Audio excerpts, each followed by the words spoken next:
I'm Alex. My job title is Head of TED for short, which is quicker and it rhymes. And I've probably got the dubious distinction today of being the person with the lowest information density per slide of anything that you're going to see today. So for anyone who was hoping that we'd get straight into hardcore PowerPoints and charts, brace yourselves for disappointment over the next few minutes or so. But we will get there. And the reason for wanting to pause a little bit and take stock at the start of today's session is not because I've lapsed Trump style into the world of kind of post-fact PowerPoint, but because I think it's worth setting up a little bit of the rationale for why these kind of conversations are important. So a lot of the stuff you're going to see today is very detailed, very smart, very new, very important. It makes a substantial case and a substantial advancement of the case for why advertising with news brands are effective, for the role in which news brands play in the media mix, and for how we as advertisers, publishers, media agency, creative agency people can start to use some of this evidence to make better and smarter decisions for our clients. But in order to do that, it's worth understanding how the context for our work and the work that our clients do and the conversations that we're having with them and that they're having internally are changing. And it's worth understanding what that means for the way in which we communicate effectiveness. Because all of us, as well as being agency people, effectiveness people, data people, numbers people, are communications people. And as Vanessa said, one of the most important, perhaps the only really important thing that we have to do is make connections, make better connections with the people that we work with, the people that we're advising as agencies or publishers, the consumers that we're serving, the people that we're talking to as advertisers. And in order to do that, we need to know the context in which we're communicating and how that's changed. So the kind of the subtitle, if you like, for what we're going to be talking about over the next few minutes is what effectiveness and effectiveness communication looks like in a more connected world. Now, I'm from Maxus. We're one of the Group M media agencies, and look, every agency will have a shtick, a thing that they tell you about how the world is changing. And ours is that we're living through an age of peak complexity. And other agencies, other organisations talk about it in a different way. But whenever you talk to people about the case for effectiveness, this is what you start to hear coming back now, that we're living in a world, if you like, where two worlds are starting to collide. Excuse me. We're living in an environment for marketing communications where you've got what you might call an old world of broadcast, mass media, reach and frequency-based planning that's crashing into a new world of addressable, ad-served, one-to-one, personalised marketing. And each of those has its perils and pitfalls, and each of those has its massive advantages. But we live in a world where, broadly speaking, and these are kind of rough numbers, in the UK, half the money that's spent in media and advertising now goes into digital channels.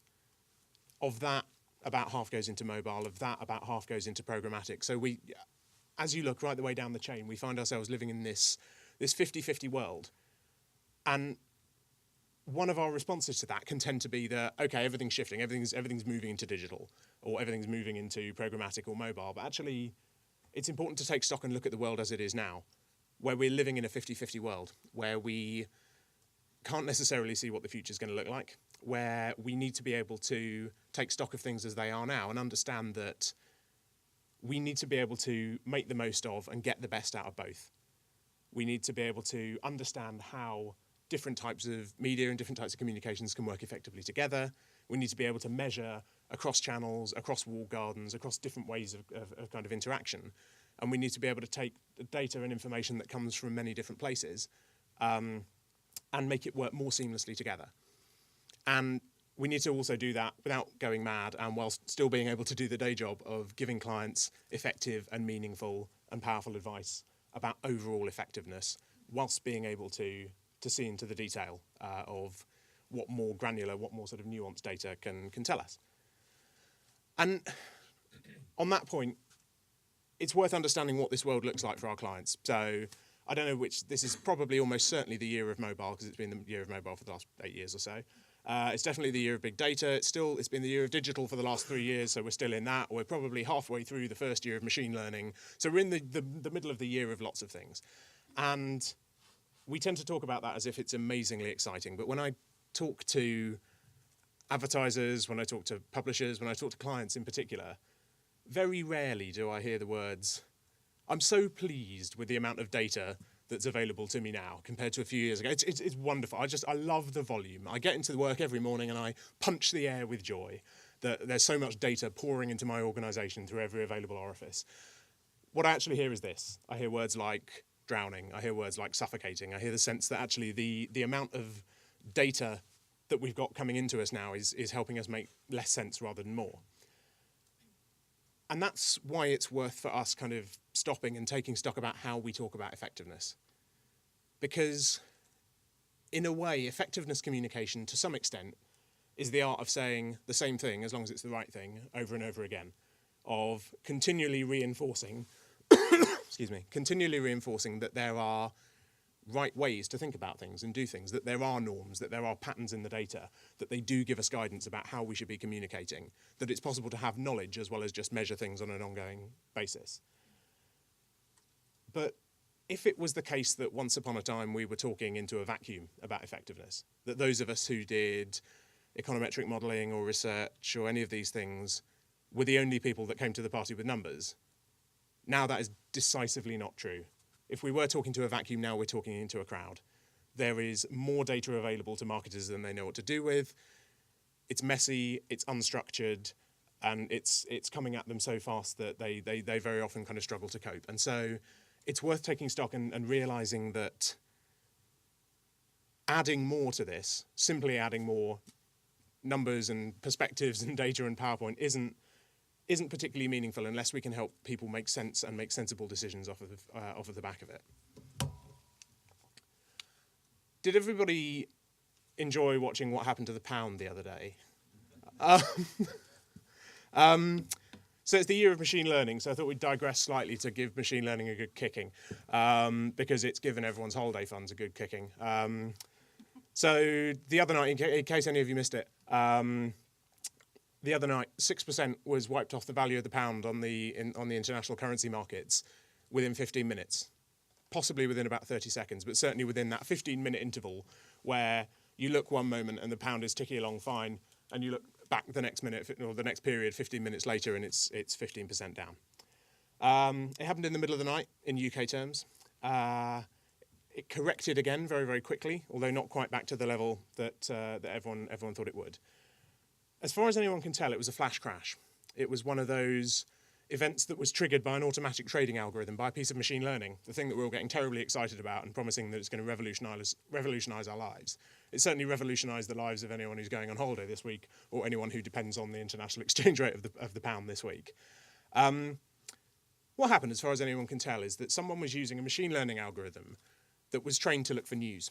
And if we're talking about the effectiveness of news brands and how news organisations communicate, well, they wiped 6% off the value of the pound using the power of machine learning. So thank you, everyone.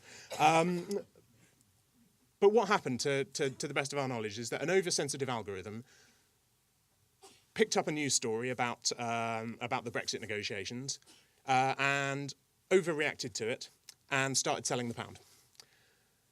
Another wave of fairly sensitive algorithms looked at that and said, okay, the amount by which the pound is declining because of that sudden sell-off is larger than the normal range of variation that we expect to see.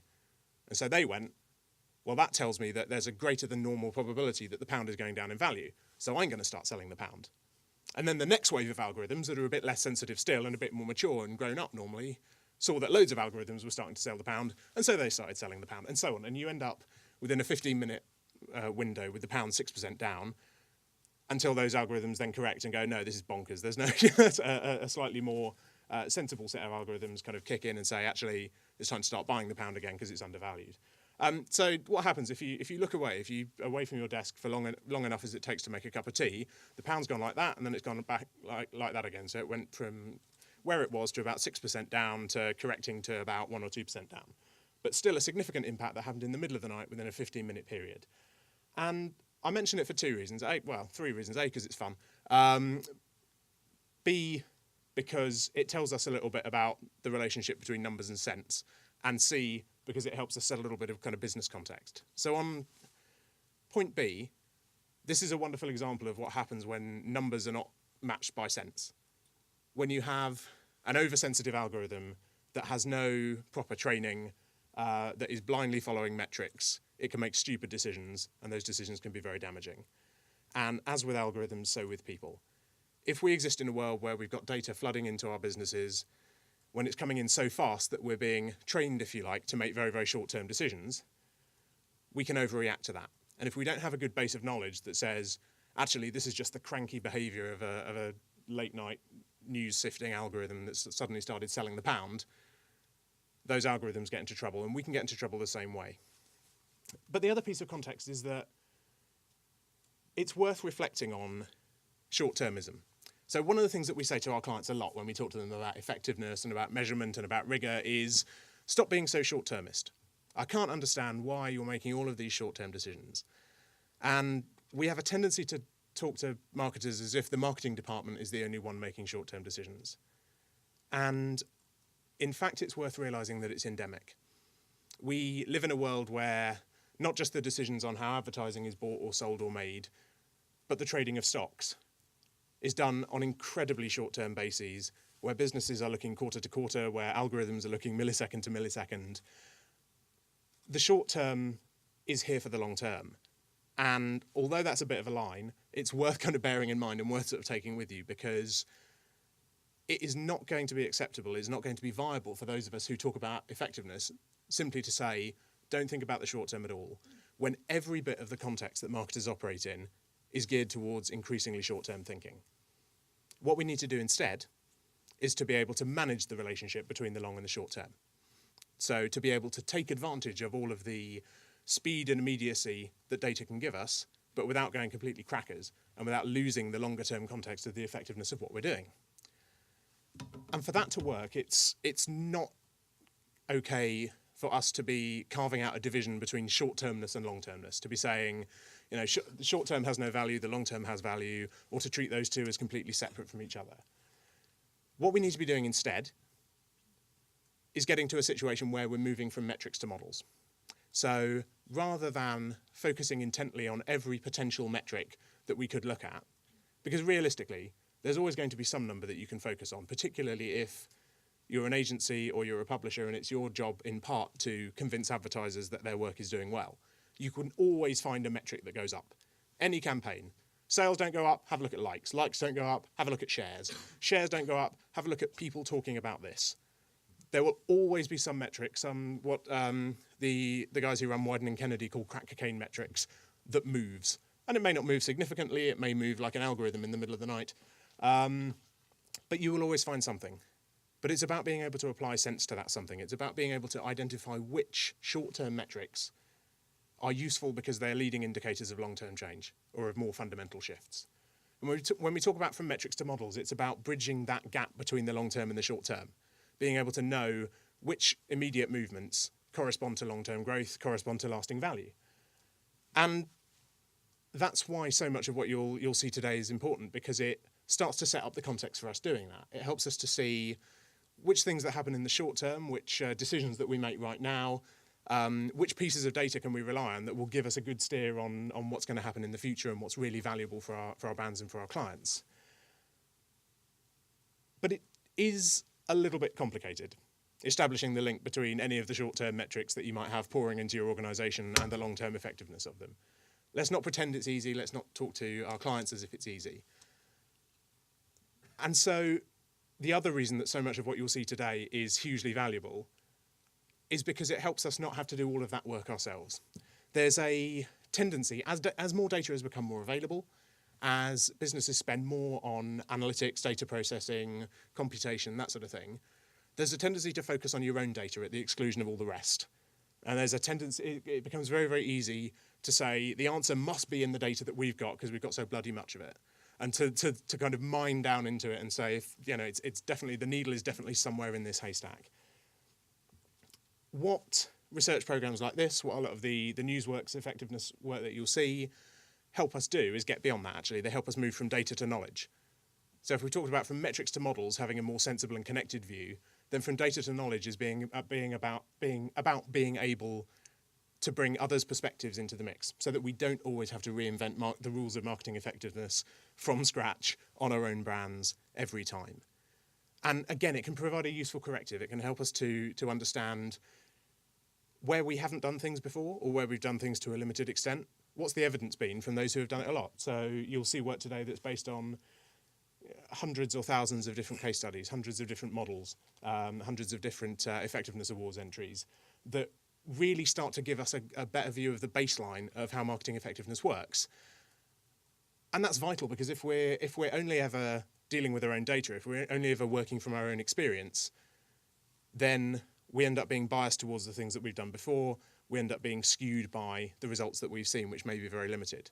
Whereas being able to move from data to knowledge effectively is about being able to understand how our data fits in with everybody else's, how the long term and the short term fit together.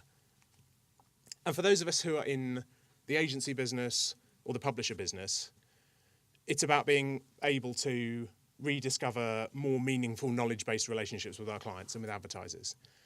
The thing that we're seeing a lot in agencies, and I'm sure it's the same for those of you on the publisher side in the room, is an increasing demand for knowledge from our clients. So as our clients themselves, as advertisers, and any advertisers in the room will understand this, they are under more pressure for accountability, and that means that agencies are more under pressure for knowledge. Not just data points, not just metrics, not just analytics, but genuine knowledge about marketing effectiveness and how it works. Genuine knowledge of the norms, the typical behaviours that govern what makes advertising effective. I was struck by the idea of typical behaviours when I realised that there's a general rule that in any room with multiple layers of seating, more than 50% of people will sit at the back. But it's being able to understand some of these general patterns and then apply our own data, our own analysis, so that we can go deeper, but without completely losing the plot of what's going on over the broader context. So days like today help us to be knowledge businesses in a meaningful way. They help us to understand some of the general principles of marketing effectiveness. They help us to be able to step back and have a sensible conversation with each other and with our clients about what's working and what's not. And more than all of this, they help us communicate better, because they help us remember that whereas we were previously speaking to a vacuum, we're now speaking to a crowd. Whereas we were previously the only people with numbers, now numbers are everywhere, and it's analysis as the root of common sense and good advice that's really in high demand. And if nothing else, I hope they help us to remember that there are patterns, there are norms, we can get our heads around what makes marketing work. And so for all of the talk about walled gardens and digital versus traditional and which metrics are right and can you trust video views and all of this stuff, there are general principles that we can adhere to, there are norms that we can see so that we can give each other and our clients better advice. Thank you very much and enjoy the rest of the day.